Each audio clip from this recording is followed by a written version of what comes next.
Buenas tardes a todos los amigos de Hoja de Ruta, bienvenidos a una nueva edición de Otras Voces. Hoy tenemos la grata presencia del doctor Richard Pinargote, compañero de Puerto Viejo, que siempre está acompañándonos.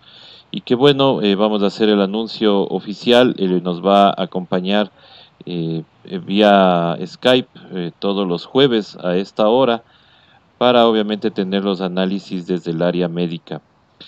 Doctor, muy buenas tardes. Bienvenido nuevamente a Hoja de Ruta.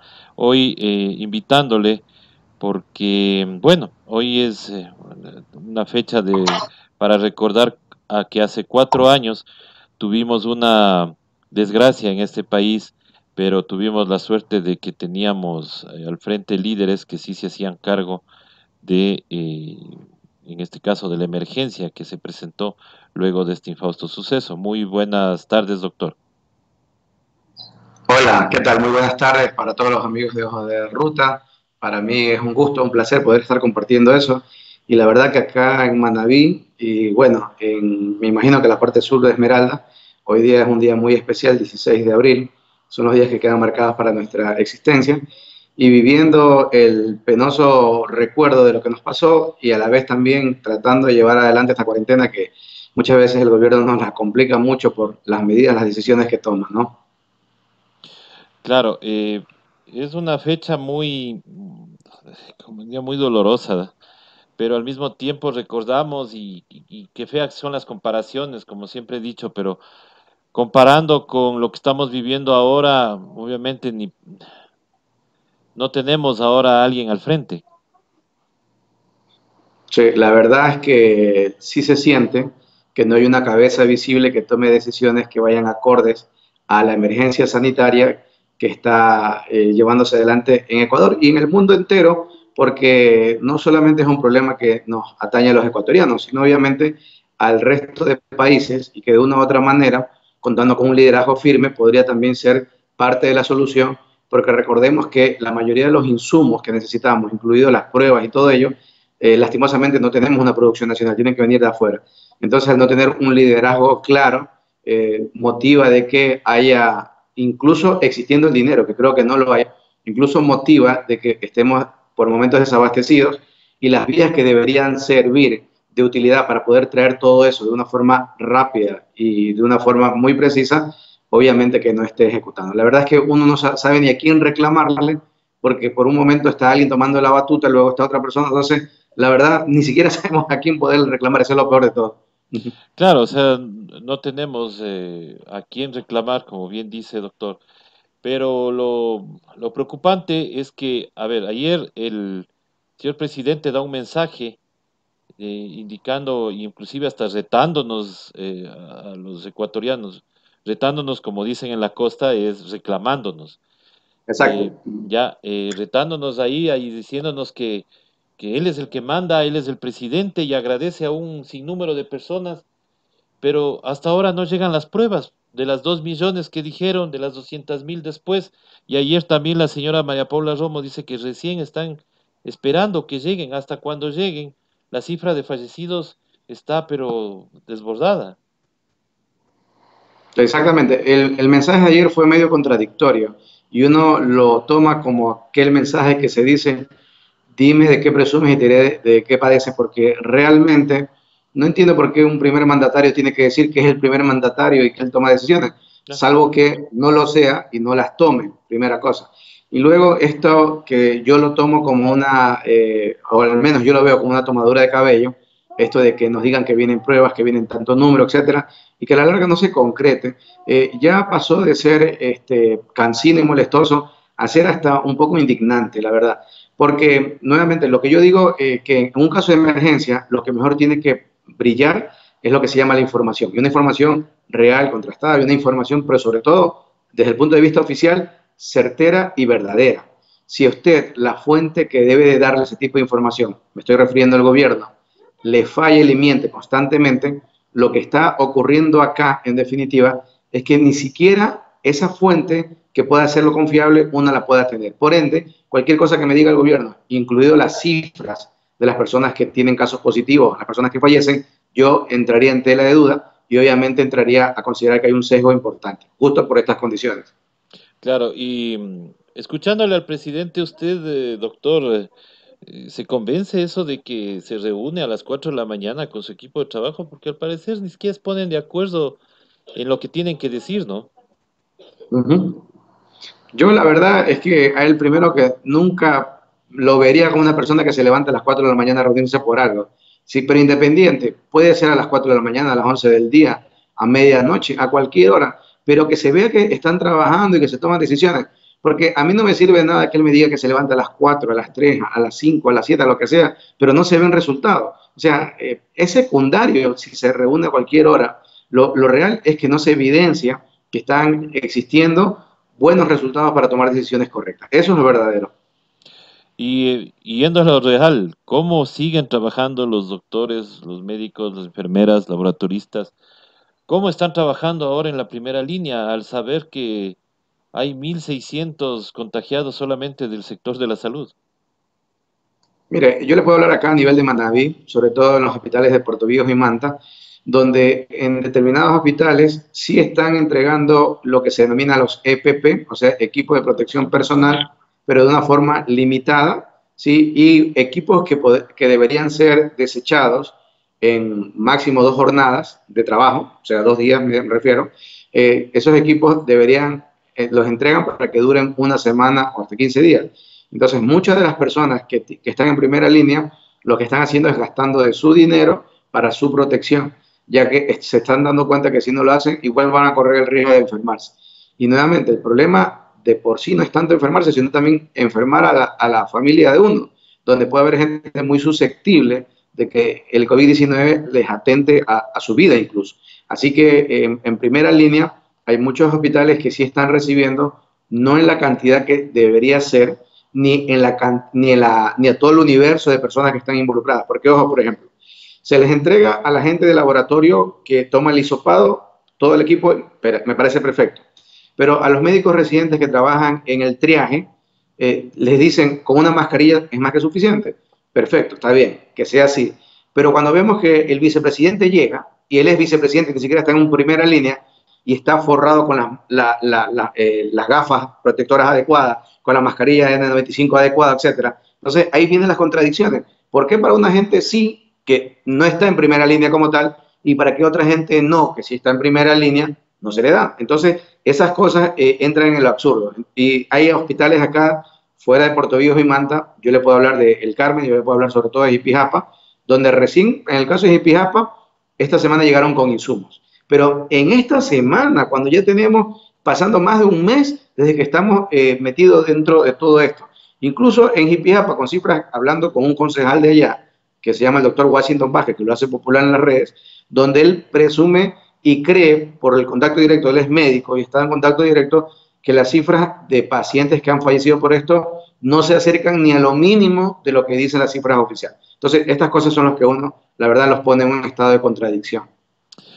Exactamente, es un estado de contradicción, más no es un estado de efectividad, no como dice el señor presidente y como dijo ayer, puso el pretexto de que, bueno, no estamos preparados. Nadie estuvo preparado, dice, pero, o sea, nadie estuvo preparado para una pandemia así, sí, pero los, eh, los suministros médicos debían estar ahí, pues, hasta para lo mínimo, así no hubiera pandemia, debería haber existido esa planificación en el supuesto caso, porque tuvimos un mes entero de que sabíamos que esta pandemia podría llegar al Ecuador, entonces debíamos habernos preparado.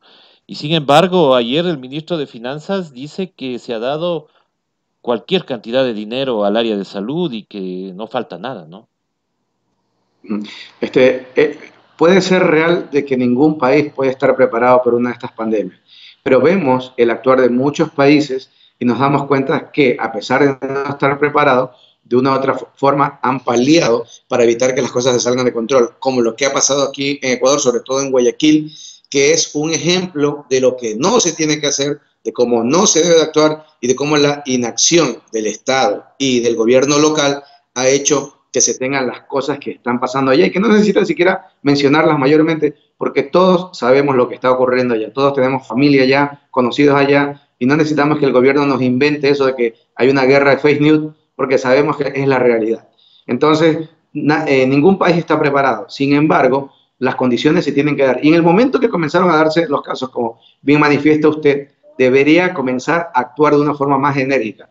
¿Y cómo es posible que en plena epidemia, en plena pandemia, se piense en utilizar 320 millones de dólares para pagar deuda externa, que no es ni externa, sino de tenedores nacionales, cuando ahora hay gente que no les han pagado el sueldo? ¿Y cómo pueden vivir una cuarentena si no tienen ni para comer, por el amor de Dios? O sea, hay que analizar todas las aristas del problema. No estábamos preparados, pero tampoco tenemos que tirar leña al fuego y ocasionar de que esto sea una debacle y como que nos hubiera caído una bomba atómica para matar moros y cristianos. O sea, estamos llegando al extremo en todo esto. Y yo creo que las cosas, me parece a mí que en el gobierno diera la impresión que no hay una sola persona sensata, coherente y sobre todo humana que diga cuáles son las prioridades. Eso yo estoy temiendo mucho.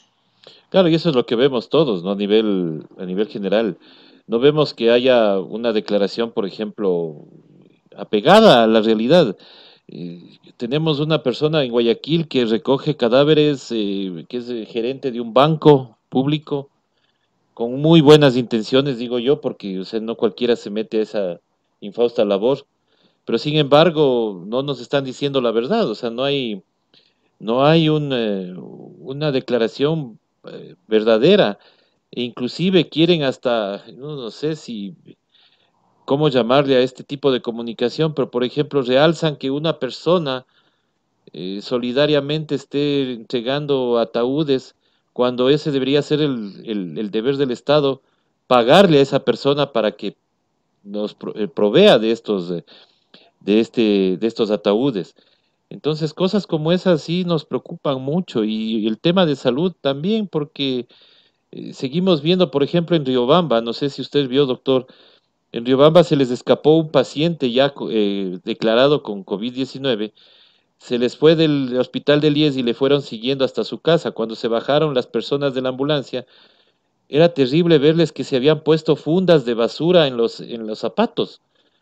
O sea, ver esa precariedad en la gente que está en la primera línea nos desespera, doctor. Mire, usted como una persona que hace comunicación social se desespera. Imagínense nosotros los que hacemos medicina, los que hacemos salud, cómo nos sentimos y la impotencia porque, nuevamente, y usted hace bien en mencionar la labor que está haciendo Guatet en Guayaquil, tratando de transparentar un poco. Y justamente hoy día yo publiqué en mi perfil la estadística que el INE del 2017 maneja en cuanto a lo que ocurre con las principales causas de muertes en el país en el 2017. Entonces, es muy claro conocer estadísticas porque a partir de ello es muy difícil que nos puedan engañar. Entonces, las causas ya se conocen: enfermedad isquémica del corazón, diabetes, enfermedad cerebrovascular, en fin, todo lo que, por lo que fallece la gente y sobre todo la cantidad de personas que fallecen cada año, cada mes. Entonces, es muy sencillo entender ahora, ¿sí?, que si en la media de lo común, por ejemplo, hablando en Guayaquil, por mes fallecen 1.500 personas y ahora en ese mes han fallecido 3.500, por ningún lado del mundo uno puede imaginarse que se deben a las mismas causas de siempre, por una Claro. cuestión lógica. Encima, que los accidentes de tránsito, que es la sexta causa en el 2017, ahora, ¿quiénes están muriendo por accidentes de tránsito? O sea, porque nadie No circula. hay nadie. Es algo obvio. Incluso esa cifra está reducida porque, recuerden, y es muy sencillo ver los periódicos de antes de febrero, que todas las semanas una persona fallecía por accidente de tránsito. En cualquier periódico, una, dos, tres, cinco, etcétera. Y ahora no ocurre eso porque no hay accidente. Entonces es lamentable. Y ver lo que usted menciona, que haya personas que tienen que utilizar empirismo en cuanto a su protección personal, la verdad que eso expone a esa persona, pero expone al público en general, porque esa persona se puede volver en un transmisor de la enfermedad porque puede tener hasta puede ser hasta sintomático. Entonces, en ese momento potencializamos todo eso. Y yo creo que, nuevamente repito, yo no puedo entender cómo no puede haber alguien sensato, alguien cuerdo, pero sobre todo humano en el gobierno, que tome decisiones que vayan a la par de lo que se está viviendo. Es lo único que se pide, nada más. Solo un poquito de sensatez y un poquito de humanidad también, ¿sí? Claro, es lo único que que se solicita al gobierno. Sin embargo, vemos que no hay esa respuesta, ¿no? Porque todo lo que nos dicen es, si está bien, todo está bien, son unos exagerados, las fake news y punto, y se acabó. Mientras que el tema, en la realidad, vemos que hay gente de la primera línea que está ya reclamando. El hospital del Guasmo, ayer salieron a reclamar de que no les están dando los suministros. El ministro de Salud, no sé si usted le ha visto, yo ya no le he visto en 3 o 4 días, solo veo que siguen dando las cifras como han venido hasta ahora, y y los supuestos 2.000 millones que venían para ayudar a esta crisis, pues van a venir recién en mayo, cuando ya nosotros estemos afuera, de acuerdo también a la información que el alcalde de esta ciudad, de Quito, siempre les ha ganado la mano al gobierno indicando ciertas medidas, ¿no? Y acá en Quito dicen que posiblemente hasta el 30 de abril continuemos con el aislamiento. No sé, en otras provincias cómo estará. En la suya, doctor, ¿cómo le ve el panorama? Mire, en la nuestra, lastimosamente yo veo que las cifras han aumentado considerablemente y tememos nosotros que Manabí se transforme en el siguiente Guayaquil. Y acá hay otra situación estresante, que la capacidad hospitalaria que tenemos no está ni de chiste cercana a la que tiene Guayaquil. Obviamente Guayaquil tiene una población mucho mayor y más concentrada en la parte urbana de la ciudad como tal, hablando de toda la provincia en general. Pero acá en Manabí, lo poco que tenemos está concentrado sobre todo en Puerto Viejo y en Manta. Entonces, si llegáramos a tener esa hecatombe en cuanto a la explosión de casos, la verdad que nosotros sí entraríamos a hacer un segundo Guayaquil en el sentido de que no pudiéramos cubrir la demanda. Y eso me preocupa enormemente. Así como me preocupa a mí, le preocupa un sinnúmero de médicos, un sinnúmero de personales que lo estamos comentando, lo estamos avisando. Incluso el diario Manavita, el diario de la localidad, hizo un artículo en mención o en relación a lo que estoy yo diciendo. O sea, no es algo que solamente yo lo veo, lo percibo, sino también lo perciben muchas personas más. ¿Sí? Claro, y eso es terrible. Esas medidas, por ejemplo, no se están tomando a nivel de gobierno, ¿no? Porque deberíamos, no sé, en el gobierno anterior habían unos hospitales móviles, no sé qué finalidad o qué fin tuvieron esos 3 hospitales móviles, que creo que sirvieron hace 4 años justamente para el tema del terremoto. ¿Usted ha oído algo, doctor, de esos, de qué fin tuvo Mire, esos hospitales? los hospitales móviles dieron una buena ayuda cuando fue el terremoto. Uno de ellos estuvo colocado en Pedernales y otro estuvo colocado acá en Puerto Viejo. Y la verdad que ayudaron enormemente.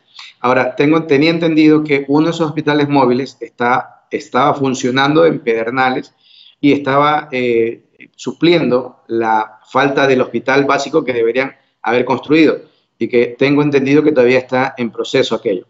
Entonces, es lamentable lo que ha ocurrido luego de que terminó el periodo del gobierno anterior, cuando dejó todo encaminado para que los hospitales como el de Bahía, el de Chone, ¿sí? El de Pedernales mismo, tengo entendido que también el de Jama deberían haberse desarrollado. Y lastimosamente, en casi 3 años no se ha observado nada de ello. Entonces, culpar a antecesores por las negligencias y las incapacidades actuales puede sonar parcialmente lógico en la medida de que la gente se dé cuenta de que haya pasado poco tiempo, porque ya en 3 años casi es hasta un absurdo.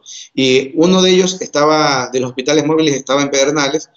Tengo entendido que no sé si fue uno de ellos que movilizaron a Guayaquil ahora, porque llevaron un nuevo hospital, o si es parte del contingente que maneja el ejército para llevar allí, pero llevaron un nuevo hospital. Ojalá que estuvieran operativos, porque también mantener los hospitales móviles, sí, era interesante entender la temática, porque necesitaba no solamente tener el hospital móvil, necesitaba el personal médico, paramédico, etcétera. Y ahora que entró este nuevo gobierno, donde restó mucha importancia a la salud, a mucho de ese personal lo despacharon, lo despidieron. Por ende, pudiera tener hasta el hospital móvil, pero no tengo el personal. Y ahora, ¿qué está pidiendo el gobierno, el ministro de Salud? Estamos nosotros convocando a que lleguen a trabajar muchos médicos, terapistas, etcétera, y le estamos ofreciendo trabajo en Guayaquil. ¿Pero qué le ofrece de trabajo? 3 meses o 6 meses de contrato exponiendo su vida. O sea, es un absurdo hasta en eso y es ser demasiado insensible. Si usted ya expone a una persona, al menos debería garantizar el contrato por 1 o 2 años. O sea, por una cuestión de lógica común. Usted lo está llevando a trabajar en una guerra, ¿sí? Y no me quiere darle 3 meses de contrato o 6 meses de contrato. ¿Le parece hasta lógico de eso? O sea, por donde usted lo quiera mirar. Sí, por último, yo tengo el hospital móvil, pero no tengo la gente que lo trabaje, no me sirve de nada. O sea, todo tiene que ir concatenado, todo tiene que ir de la mano. Y nuevamente, ¿dónde está la gente sensata que pueda unir, hilvanar todas las cosas que haya que hacer y que tenga que hacerlo de la mejor manera? Bueno, eso se esperaba del nuevo ministro de Salud, pero vemos que más entró él a hacer la misma política del gobierno, más que preocuparse de sus colegas. Doctor, una pregunta así, por todo lo que se ha dado en esta pandemia mundial. En Estados Unidos, Donald Trump dice a los consulados y a sus embajadas de que si alguien, algunos médicos quieren ir a Estados Unidos a ser contratados allá, pues bienvenidos. ¿Y no le parece que sería más lógico que todos los médicos que han sido despachados del gobierno nacional, del sistema de salud, vayan a Estados Unidos a prestar su contingente y no quedarse acá? Por supuesto, sería una alternativa. Aunque con Trump, que tiene un alma de moreno, no se sabe. Un día lo contrata, el otro día le da rebate y lo devuelve de nuevo, después que Claro, ha pasado la crisis. O sea, no habría tanta confianza, pero en todo caso es una alternativa. Y créanme que abriendo esa alternativa, probablemente muchos profesionales de Latinoamérica, pienso yo que lo mirarían como una posibilidad. ¿Sí? Acá en Ecuador ni se diga todavía. claro, y como usted bien dice, no es cuestión solamente de hacer los hospitales, sino de tener la gente. Por ejemplo, acá están muy agenciosos, mucha gente donando respiradores artificiales. Pero nos decían que eso necesita de un técnico para que esté pendiente de esos respiradores. ¿Es eso verdad, doctor? Claro, el respirador es un equipo que prácticamente hace la función del movimiento pulmonar y se encarga prácticamente de producirle eso. Entonces, sí necesito tener un personal, al menos una licenciada que esté capacitada para el manejo del equipo y tener el terapista intensivo que viendo que los valores no estén alterados, porque con el respirador yo estoy procurando que mi paciente esté saturando oxígeno adecuadamente. ¿Qué es saturar? O sea, tener la concentración de oxígeno que necesita el cuerpo para seguir adelante. Entonces, si yo, por cualquier situación, el equipo está funcionando, está conectada a la persona, pero no está saturando bien, hay que hacer ajustes. Entonces, por donde se lo quiera mirar, ¿sí? Es como contratar yo, no sé, me quiero poner una compañía de vehículos, compro 10 carros, pero solo tengo un chofer. O sea, podría de pronto, con un chofer, ¿sí? Enseñarle a otras personas a manejar y poder llevar adelante, pero necesito la capacitación, o sea, lo uno va con lo otro, sí, nuevamente, no es cuestión de poner ahí el respirador y se acabó el asunto, necesita una capacitación porque cuando no ocurre de esa manera, en vez de hacer un beneficio, ocasiona un daño. Claro, dentro de todo esto también, de estas fake news que se hablan y todo, hay algunas comunicaciones y noticias o falsas noticias que hablan de ya posiblemente curas o tratamientos que podrían alivianar esta pandemia. Y se habla mucho de que se han hecho ya autopsias en Italia y que esto no es una neumonía, sino es un coagulante o que es lo que determina el fallecimiento de muchas personas. ¿Es esto real, doctor, o no se ha descartado todavía el tema de que sea neumológico el virus? Primero entendamos que el primer evento interesante que ocurre con este problema, ¿sí? Es que el virus que se llama SARS-CoV-2, ¿sí? Tiene que ingresar a la célula diana, la célula donde puede él utilizarla como maquinaria para reproducirse. Eso se llama replicación celular y eso lo hace con una célula específica que está a nivel alveolar. Una vez que consigue hacer eso, comienza a reproducirse, a replicarse, que se denomina en virología, y comienza a invadir otra célula. Entonces, ese fenómeno que ocurre produce un trastorno inflamatorio y ese trastorno inflamatorio comienza a desencadenar una serie de procesos. Entonces, esa serie de procesos pueden condicionar a que el pulmón entre a sufrir el proceso inflamatorio produciendo que la vía respiratoria se llene de secreción, de moco, de lo que sea, produciendo los fenómenos de neumonía, bronconeumonía, neumonitis, entre otras cosas. Pero también se ha encontrado que puede haber alteraciones en cuanto a la microcirculación y por ende en determinados pacientes críticos podría incluso a necesitarse la utilización de corticoides, que son grandes antiinflamatorios, la utilización incluso de anticoagulantes, ¿sí? Y de otro tipo de cosas. Pero ojo con esto, no es que todo el mundo va a necesitar lo mismo y no es que todo el mundo lo voy a tratar de la misma manera. En determinadas circunstancias, en determinados pacientes, podría utilizar cierto tipo de terapias, ¿sí? Y aún así nadie garantiza, ya estando en un estado de gravedad avanzada, nadie garantiza que pudiera dar solución completa, ¿sí? Incluso, por ejemplo, en estos pacientes de estado de gravedad muy avanzada, están utilizando lo que se llama el plasma del autoconvaleciente, o sea, de aquella persona que se contagió, que no tuvo síntomas mayores y que negativizó las pruebas, ¿sí? De ella se le pide donar sangre para sacar un plasma que viene rica, cargada de anticuerpos, y esta al menos ha demostrado en pequeños ensayos que ha dado buenos resultados. Entonces, este tipo de enfermedades nueva para la humanidad, está también haciendo que los tratamientos se vayan modificando, se vayan alternando, se vayan variando.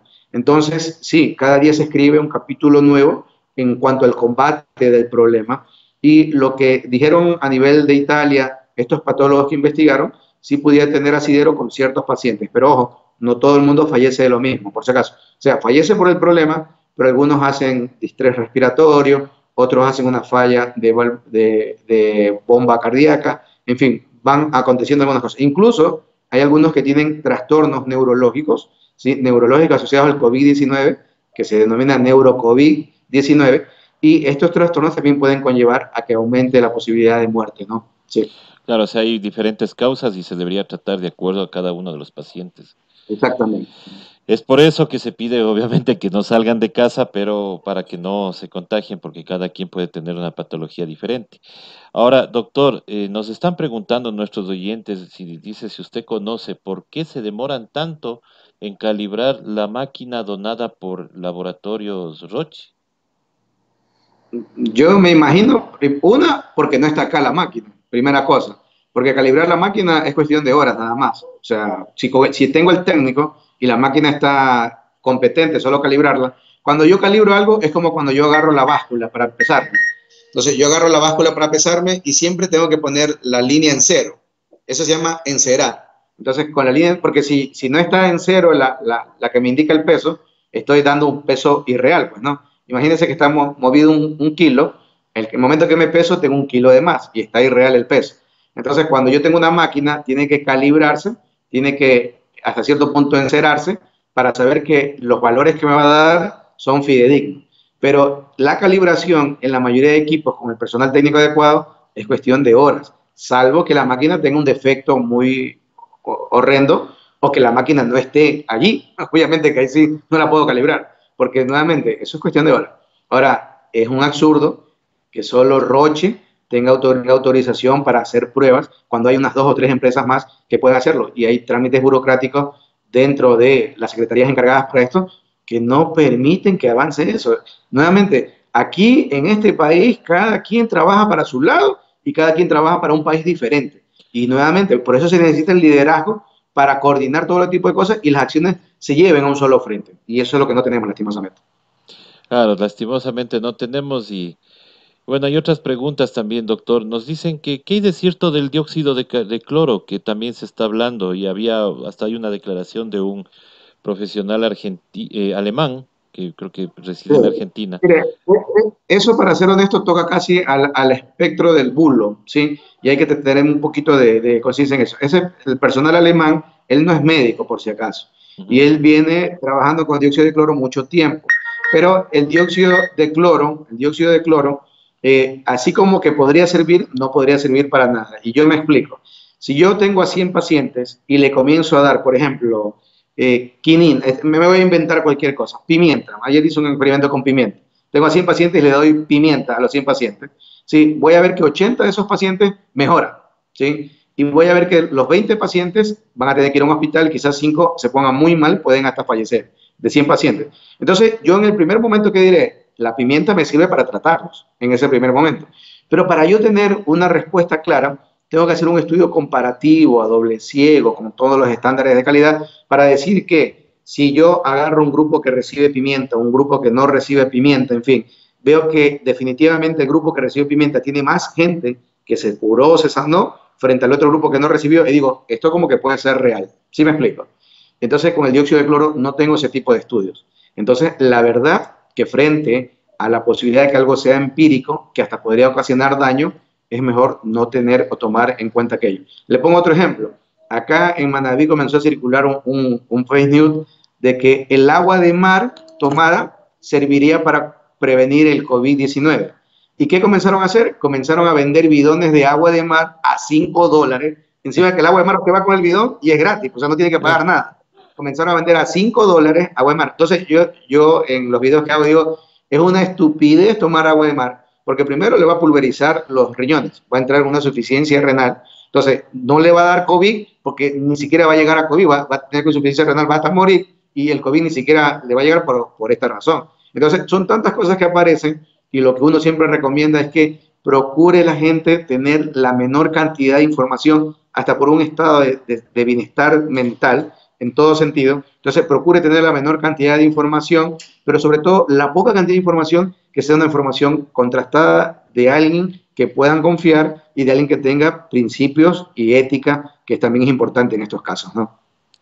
Así es, doctor. Ahora, hay también el tema de la novelería del ecuatoriano, ¿no? Y ya vinieron también, salieron estos famosos túneles de desinfección, pero teníamos entendido de que hay una declaración de un doctor acá que dice que no son tan efectivos estos túneles de desinfección, ¿no? Obviamente lo principal es lavarse las manos, tener una asepsia correcta, Mm. pero ¿qué opina usted sobre estos túneles que están vendiendo ahora, los túneles de desinfección para las personas que van a ciertos sitios? Mire, si usted me lo pregunta así directamente, yo le diría que no es tan efectivo como los quieren hacer pasar. Porque el túnel, al enviar ese rocío, ¿qué es lo que hace? Que si de pronto alguna prenda de su cuerpo tenía un rasgo de virus, probablemente lo inactive. Pero la principal forma de contagiarse son con las micropartículas que uno exhale en el momento de que conversa, de que tose, de que estornuda. Entonces, lo más efectivo ahí es evitar que esas micropartículas salgan. ¿Cómo lo evito? Con la mascarilla, una mascarilla adecuada, ¿sí? ¿Y cómo yo evito contagiarme? Manteniendo el distanciamiento social, ¿sí? Tener eso 1.5, 2 metros con la otra persona, que todo el mundo use mascarilla, ¿sí? Y obviamente que cualquier cosa de superficie que toque, lavarme las manos. Entonces, a mí me parece que está exagerando un poco, sobre todo algunos municipios, tratando incluso de exigir a muchos sitios poner estos túneles. Digo, el túnel ayuda parcialmente, pero no es la medida salvadora. La verdad, es más, puede haber una falsa confianza, como igual cuando se usa guantes, y eso es lo que ocurre. Usted ve a la gente que usa guantes y vea que los dedos de los guantes están de todos los colores, verde, rojo, amarillo, etcétera. ¿Qué gérmenes no habrá ahí? Afuera Claro, del COVID. Entonces, la gente tiene una falsa perspectiva de protección y dice, yo cargando el guante estoy protegido, pero es que el virus no entra por las manos. Entonces, yo cargando el guante, inconscientemente me toco el ojo, ya me contagié, aún con el guante. O sea, nuevamente, y el túnel no es panacea, es una medida paliativa leve, ¿sí? Que si lo quieren hacer perfecto, si no, también, pero no es la solución a esto. La solución la conocemos correctamente, lavado de manos, mascarilla, distanciamiento social y el confinamiento. Esas son las medidas de protección, esa es la base. claro. Y sobre el distanciamiento social, obviamente esto se va a tener que mantener durante mucho tiempo hasta que se pueda encontrar una vacuna o un tratamiento que sea efectivo. Claro, sobre todo la vacuna, porque la única manera de garantizar, o salvo que, como aparentemente está ocurriendo en Guayaquil, que llegue la tasa de contagio tan alto que de una u otra manera se consiga lo que se llama inmunidad de rebaño y haya posibilidad de que ya no se esparza el germen, porque mucha gente ya estuvo contagiada. Sí, pero eso es ser medio nazi en la forma de poder dar las soluciones. Entonces, sí, hasta que no tengamos la vacuna o un tratamiento efectivo, el distanciamiento social hay que mantenerlo definitivamente. Sí. Claro, y hay que decirlo así porque mucha gente vaya a creer, como usted mismo dice, una frase que suene duro, que digan, ya se murieron los que tienen que morir, entonces ahorita ya salgamos nomás. Sí, Claro, y en Estados Unidos se escucha de algunos republicanos ese tipo de cosas. O sea, no crea que es una cuestión tan alada de los cabellos. Hay gente que lo primero que ve en su vida es el signo de dinero y nada más. Sí, pero habemos los que somos humanistas, que nosotros lo primero que vemos es la salud de la gente, de nuestros cercanos, de la humanidad en general. Entonces, lo secundario queda el dinero y otras cosas. Mientras haya salud, uno puede responder a cualquier otra cuestión. Si no tengo salud, la verdad es que ninguna otra cuestión se puede ya dar de paso. Doctor, ¿qué pasa con las personas, por ejemplo, que en este momento se enferman de una gripe normal, por ejemplo, de que hay una temperatura, hay tos con flema, hay dolores de cuerpo, se pierde el gusto, se pierde el olfato? Estas personas ya deberían prever que están con COVID-19 o en este caso por la falta de atención, digo por gente de Guayaquil que nos pregunta esto, ¿qué podría ser? O sea, ¿cuáles son los síntomas reales del COVID-19 como para preocuparse? O si tiene una gripe normal, ¿qué podría tomarse o qué podría hacer? Muy bien, vamos por partes. Acá en la costa estamos teniendo un problema también con el dengue, por si acaso, Ya, y no se habla mucho. Hay casos de dengue muy, pero muy grandes en muchas provincias, acá en Manabí, en Guayas mismo, en Guayaquil, muchos casos de dengue. Y ahora, en ciudades como Guayaquil, por ejemplo, si yo tengo esta sintomatología relacionada con el COVID, que es fiebre, el malestar general y la tos seca, que es lo principal que aparece como síntomas, pero también pudieran haber otras cosas concomitantes, como por ejemplo lo que usted ha mencionado que se llama anosmia, o sea, la pérdida de la capacidad de olfato, ¿sí? O la disminución del gusto. También puede haber en algunas personas dolor abdominal acompañado de diarrea incluso, ¿sí? Y una serie de cosas más que aparecen. Entonces, pudiera muchos de estos síntomas tener relación con un resfriado común, pero por el momento que se vive, hay que considerar siempre como primera posibilidad que se trate de COVID-19. Pero aquí viene el detalle. Aún tratándose de eso, y yo le digo porque me he permitido estos días ser colaborativo con muchas personas que están sufriendo el problema y he manejado a mucha gente vía telefónica porque vamos viendo cómo se va desarrollando el evento y voy entendiendo que en ese tipo de personas no hay que hacer nada más. Entonces, con medidas generales de soporte en casa, con nutrición adecuada y controlando los síntomas, sobre todo con la toma de paracetamol, acetaminofén en aquellas personas que no son sensibles al medicamento o que no tienen un problema de hepatotoxicidad, o sea que su hígado tenga una cirrosis, tenga algún problema severo, o sea, tenga problemas de alcoholismo, en fin. Entonces, en las personas habituales pueden comenzar para los síntomas a tomar paracetamol. Entonces, lo único que le pedimos es que no se exceda la dosis máxima en un adulto, que es de 4 gramos por día, ¿sí? Porque si se excede, ya comienza a ser tóxico y en vez de dar un beneficio, da un perjuicio. Eso siempre hay que entender. Con la medicina siempre ocurre eso, cualquier medicina, ¿sí? Entonces, no hay que tomar ningún tipo de medicina salvo que se necesite. Eso hay que ser clarísimo. Entonces, en estos casos que son leves y que tienen sintomatología, yo siempre les digo que hagan lo siguiente. Primero, vean cómo va su frecuencia respiratoria. O sea, yo me tranquilizo, me calmo, me relajo y coloco el cronómetro del celular y comienzo a contar cuántas respiraciones por minuto hago. Si tengo de 20 a 25 respiraciones por minuto o menos, que es lo normal, significa que mi capacidad respiratoria está bien, ¿sí? Y luego puedo hacer si soy joven una persona de mediana edad, intentar contener la respiración. Y si la contengo por más de 10 segundos, significa que mi capacidad respiratoria también está dentro de normal. Entonces, yo no necesitaría otras medidas salvo de controlar los síntomas, ¿sí? Ahora, si comienzo yo a tener que la frecuencia respiratoria aumenta, llega a 30 o por encima de 30 por minuto, o comienzo a tener lo que se denomina apnea o sed de aire, que significa que yo intento respirar y no puedo, y siento que me falta aire, ya en ese momento tengo criterios para asistir a un centro hospitalario. ¿Con qué intención? Porque probablemente si ya comienzo a desarrollar el problema a nivel pulmonar mucho más acentuado y quizás en ese momento ya necesito otro tipo de medicina. ¿Qué medicina? Va a depender de qué circunstancias tengo, qué edad tengo, qué comorbilidad tengo, si soy obeso, soy diabético, soy hipertenso, etcétera, y ahí deberían ir hermanos. Entonces, lo que se recomendaría realmente es que ya se hubieran hecho en todas las ciudades, como está haciendo Quito, por ejemplo, y otras ciudades, tener los centros de confinamiento para este tipo de pacientes que ya comienza a tener sintomatología un poco más grave sin llegar a ser severa, para tampoco repletar los hospitales. Entonces, en esos centros de confinamiento ya debería de darse otro tipo de medicina y otro tipo de medicina que de pronto tiene que ser monitorizada por médicos. Entonces, nuevamente, si comienzo con síntomas leves, como un resfrío, yo tengo que asumir la posibilidad de que se trate de COVID-19.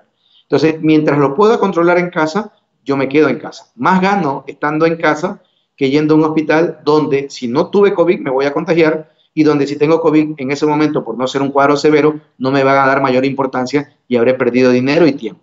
Entonces, eso hay que estar muy puntualizado. Y de pronto, asesorarse de muchos médicos que están haciendo telemedicina de manera gratuita para que al menos reciban cierta información y los pueda guiar u orientar en lo que está ocurriendo. Pero yo les sugeriría hacer estos pasos que he mencionado. ¿Sí? Sí, es, doctor, muchísimas gracias. Bueno, y para ir finalizando, doctor, últimamente, bueno, con esto de que se están contagiando muchos trabajadores de la salud, ¿usted qué les recomendaría a sus compañeros de profesión ahora que están en la primera línea? Primero, bueno, muchas personas trabajan con una muy buena predisposición, muy buena voluntad, pero en esta guerra, el intentar ser rápido, lo único que conseguimos es perjudicarnos. Primero hay que actuar con mucha cautela y tranquilidad. Me refiero a esto en el sentido de que puede llegar a haber pacientes en emergencia y uno por intentar atender rápido, uno se descuida del proceso que tiene que ser en cuanto al equipo de protección personal que debe utilizarse. Entonces hay que tener mucha precaución, mucho control en el equipo que uno usa. ¿Sí? Primera cosa. Luego, exigir a sus autoridades locales que les provean del equipo de protección personal. Ahora, hasta uno, como dicen, ¿cómo están las cosas en tu país?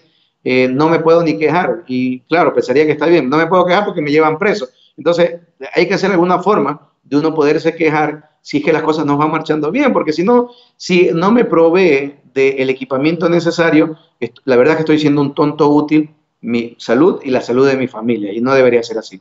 Luego también el personal que está a cargo de esta primera línea, perdón, sí, también hay que darle un agradecimiento y una orientación y al menos que se garantice estabilidad laboral con ellos. Entonces, el consejo para el personal de salud es que se provean bien de equipo de protección personal, ¿sí? Y que si llegara a faltar, traten de llegar a sus jefes inmediatos para exigir que les provean de cualquier manera. ¿Sí? Esa es la primera cosa. Y no tiene que ver tanto con el equipo, con el personal de primera atención, pero sí en cuanto al público general, de buscar mecanismos, así sea por redes sociales, que el gobierno entienda que no se puede vivir bajo cuarentena en condiciones económicas deplorables, que paguen a la gente, a las personas del sector público ya, por favor, y que los servicios que pueden exonerarse o disminuirse el costo, como luz, agua potable, telefonía, que por favor vean los mecanismos para hacerlo, que el IES tenga un poquito más de consideración. Están cobrando a los autónomos, están cobrando lo mismo que siempre se viene pagando y no tenemos recursos para pagar eso. Hay que tener un poquito de sensatez y de consideración. Igual si da un crédito quirografario de ayuda para esto, es un crédito que tiene que tener la tasa más mínima jamás pensada. Incluso debería ser hasta sin tasa de interés, porque es ayuda, es un apoyo, no es otra cosa. Y en fin, si se toman estas medidas, de una u otra forma pudiéramos paliar esto. Recuerden que hay mucha gente que ni siquiera tiene esa posibilidad y no tienen ni las medidas para poderse alimentar. Y sí sería bueno que tomemos el ejemplo de lo que hacen en ciertos pueblos en Colombia, de que fuera de las casas puedan poner una bandera roja media asta para saber que esa gente tiene limitaciones de alimentos y al menos los GAT cantonales, provinciales, etcétera, puedan llegar con alimentos a esas personas que han de estar pasándola muy, pero muy mal. Así que solidaridad y responsabilidad para todos, primera línea y público en general. Así es, doctor, muchísimas gracias. Y bueno, le voy a molestar solamente con una última consulta que nos hace una querida oyente que nos dice que no consigue paracetamol, solo Umbral, pero el Umbral no es paracetamol. Sí, es lo mismo. El nombre genérico es paracetamol o acetaminofén y hay nombres comerciales como Umbral, como, bueno, cualquiera de los nombres. No pasa nada. ¿Sí? Ya. Ya, Listo, sino que el sí. umbral me parece que viene de 1 gramo, por si acaso. Entonces, a veces hay personas que solo necesitan dosis de 500 miligramos, o sea, la mitad de la tableta, para tomar cada 8 o 6 horas. Nuevamente, se tratan los síntomas, por si acaso, en los cuadros leves. Entonces, si yo me siento mejor, no necesito llegar a tomar hasta 4 gramos por día, no es necesario. Se trata la sintomatología. Y lo ideal sería que se tome de 2 a 5 días, sí, lo ideal. Entonces, nuevamente, Si recordamos que desde el primer día que comienza a aparecer los síntomas, de ese primer día, que generalmente es el quinto día de contagio, de ese primer día hasta el quinto día después es que uno pudiera entrar a una fase más severa. Si pasado el quinto día, sexto, séptimo, uno se mantiene igual, significa que lo más probable es que no avance a la fase severa o crítica. Entonces uno podría estar más tranquilo. Entonces hay que considerar esas cosas, ¿no? Listo, doctor. Muchísimas gracias por haber aceptado esta entrevista y obviamente nuevamente decirles a la gente que el doctor Pinargote estará con nosotros todos los jueves a esta hora para justamente despejar todas estas dudas y también ver algunas otras cosas o avances médicos que tengamos para esta pandemia. Doctor, nuevamente muchísimas gracias. Muchas gracias y un saludo a mis hermanas manavitas y esmeraldeños. Hoy, un 16 de abril nuevo y bueno, cerca de las 7 de la noche será nuestra hora de recordar con más fuerza. Chao. Así es. Muchas gracias, doctor. A todos ustedes, muchísimas gracias. Más tarde, recuerden que tenemos Contracorriente al aire y también estaremos con la demás programación de Hoja de Ruta Radio. Muchísimas gracias.